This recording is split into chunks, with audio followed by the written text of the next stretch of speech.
नमस्कार, बहुत स्वागत है आपका। मैं हूं आपके साथ सुमित झा। आप देख रहे हैं रिपब्लिक भारत का डिजिटल प्लेटफॉर्म। क्या भारत और पाकिस्तान के बीच युद्ध होने वाला है? पिछले 48 घंटे में पाकिस्तान के 3 बड़े बयान सामने आए हैं। पहले सेना प्रमुख असीम मुनीर की परमाणु धमकी की गिदड़भबकी, फिर बिलावल भुट्टो की जंग को लेकर गिदड़भबकी और उसके बाद पाकिस्तानी पीएम शहबाज शरीफ की गिदड़भबकी। ये 3 बयान क्या ये संकेत देता है कि भारत और पाकिस्तान के बीच जंग छिड़ने वाली है? इसका जवाब जानने के लिए सबसे पहले समझिए, आखिर भारत पाकिस्तान के बीच जल्द युद्ध होने की बात कहां से उठी। दरअसल भारत पाकिस्तान के बीच युद्ध की आशंका के संकेत पिछले दिनों कुछ बयानों से मिलते हैं। 10 अगस्त को भारतीय सेना प्रमुख जनरल उपेंद्र द्विवेदी का एक बयान सामने आया, जिसमें उन्होंने कहा कि अगला युद्ध जल्द हो सकता है, हमें उसी के मुताबिक तैयारी करनी होगी और इस बार हमें यह लड़ाई मिलकर लड़नी होगी। I will not have time to explain the 4 quadrants, but the non-kinetic quadrant is something which you can start today. And the next war, which we are looking at, it may happen soon, and we have to prepare accordingly, as already been brought out by director, that in this we have to fight this battle together. This non-kinetic has to be fought together. So what are the deductions?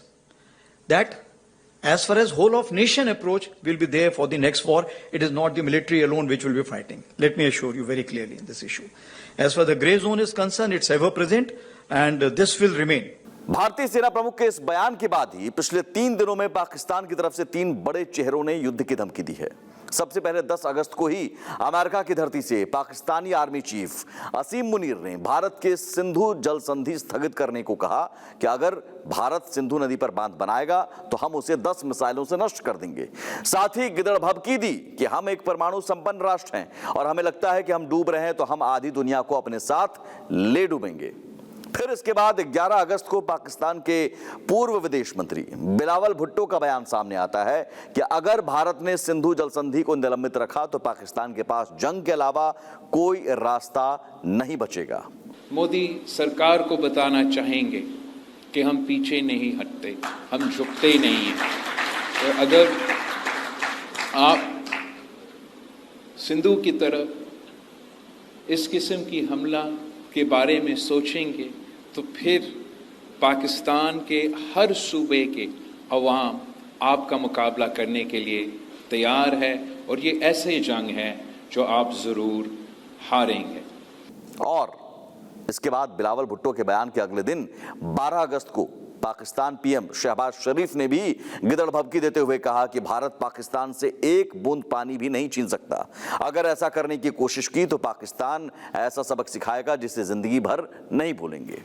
मैं ये बताना चाहता हूं आज दुश्मन को कि अगर तुम हमारा पानी बंद करने की धमकी देते हो तो ये बात जहन में रखना कि पाकिस्तान की एक बूंद भी तुम पाकिस्तान से छीन नहीं सकते। उस खुदाए बुजुर्गो बरतर की कसम है कि अगर तुमने ये हरकत की तो दोबारा तुम्हें वो सबक सिखाएंगे कि तुम कानों को हाथ लगाओगे पाकिस्तान का तुम कभी भी।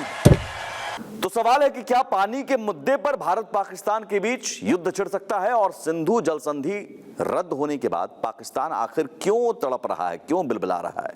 दरअसल 19 सितंबर 1960 को कराची में भारत के तत्कालीन प्रधानमंत्री जवाहरलाल नेहरू ने सिंधु जल संधि पर हस्ताक्षर किए थे, जिसके तहत नदियों का पानी बांटने को लेकर एक समझौता हुआ था। इसमें सिंधु नदी घाटी की नदियों को पूर्वी और पश्चिमी नदी में बांटा गया। इनमें ब्यास, रावी और सतलुज को पूर्वी नदियां मानते हुए इनका पानी भारत के लिए तय किया गया। वहीं सिंधु, चेनाब और झेलम को पश्चिमी नदियां मानकर इनका पानी पाकिस्तान के लिए तय किया गया। पाकिस्तान की 80% कृषि और 23% इकोनॉमी इन नदियों पर निर्भर है। लेकिन 22 अप्रैल को पहलगाम में हुए आतंकी हमले के बाद भारत ने सिंधु जल संधि स्थगित कर दी, जिससे पाकिस्तान अब प्यासा मर रहा है और जल संकट का खतरा मंडरा रहा है। इसलिए वहां के नेता बौखलाए हुए हैं। हालांकि एक और वजह है युद्ध छिड़ने की आशंका को लेकर। दरअसल पीएम मोदी समेत कई नेताओं ने कई मौकों पर कहा कि ऑपरेशन सिंदूर अभी खत्म नहीं हुआ है, ऑपरेशन सिंदूर जारी है। ऐसे में ऑपरेशन सिंदूर 2.0 के तहत पाकिस्तान में बचे हुए आतंकी ठिकानों पर भारत फिर स्ट्राइक कर सकता है, जिसके बाद जंग जैसी स्थिति बन सकती है। इसके अलावा पीओके को लेकर भी युद्ध छिड़ सकता है। पीएम मोदी, रक्षा मंत्री राजनाथ सिंह, गृह मंत्री अमित शाह कई बार कह चुके हैं कि पीओके भारत का हिस्सा है और उसे वापस लिया जाएगा। 22 अप्रैल को पहलगाम हमले के बाद पीओके को वापस लेने की मांग तेज हो गई है। ऐसे में पीओके को वापस लेने को लेकर भारत स्ट्राइक करता है तो युद्ध छिड़ सकता है। वहीं युद्ध की आशंका के संकेत दोनों देशों में जंग की तैयारी और हथियारों की खरीद में तेजी से भी मिल रहे हैं। भारत ने अपने ड्रोन स्क्वाड्रन बढ़ा दिए हैं, एंटी ड्रोन सिस्टम बनाए हैं, 3 अपाचे हेलीकॉप्टर की खरीद हुई है जिसे पाकिस्तान के साथ लगे पश्चिमी बॉर्डर के पास जोधपुर एयरबेस पर तैनात किए गए हैं। वहीं 11-12 अगस्त को भारतीय नौसेना ने पोरबंदर और ओखा तट पर युद्धाभ्यास भी किया है, जबकि पाकिस्तान भी चीनी हथियारों की खरीद में जुटा है। हालांकि ऑपरेशन सिंदूर के दौरान पाकिस्तान के सारे चीनी हथियार और ड्रोन की पिटाई पूरी दुनिया ने देखी, लेकिन फिर भी पाकिस्तान तैयारियों में जुटा है। हालांकि इतना तय है कि अगर युद्ध हुआ तो एक बार फिर इतिहास खुद को दोहराएगा और पाकिस्तान की फिर से पिटाई होगी, पाकिस्तान की हार होगी। और भी ऐसी खबरों और वीडियो के लिए आप बने रहिए रिपब्लिक भारत के डिजिटल प्लेटफॉर्म के साथ। नमस्कार।